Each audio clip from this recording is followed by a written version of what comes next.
سخت سیکیورٹی کے درمیان ریاست تلنگانہ میں لوک سبھا انتخابات کا انعقاد۔ حیدرآباد اور مضافات میں رائے دہی کے تناسب میں قدر کمی اور غیر اطمینان بخش رائے دہی ریکارڈ۔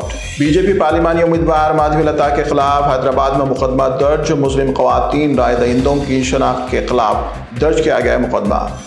حیدرآباد کے پرانے شہر میں بی جے پی امیدوار مادھوی لتا کو ایم آئی ایم پارٹی قائدین و کارکنان کی ناراضگی کا سامنا۔ پولیس نے بروقت مداخلت کر برہم احتجاجوں کو کیا منتشر۔ اتر پردیش کے لکھیم پور کھیری میں ووٹنگ مشینوں میں مبینہ ہیرا پھیری کا معاملہ آیا سامنے۔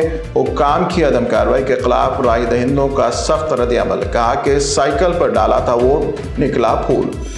آندھرا پردیش میں رائے دہی کے دوران ٹی ڈی پی اور وائی ایس آر کانگریس کارکنان کے درمیان تصادم۔ الیکشن بوتھ پر Y S R Congress party M L A اور رائے دہندوں کے درمیان ہاتھا پائی۔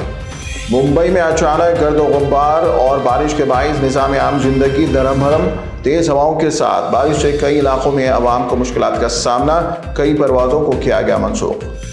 مینا میں عازمین حج کے لیے سعودی حکام کی جانب سے تمام تر تیاریاں مکمل۔ عازمین حج کی سہولیات کو یقینی بنانے کے لیے مینا میں لاکھوں ٹینٹس کی تنصیب۔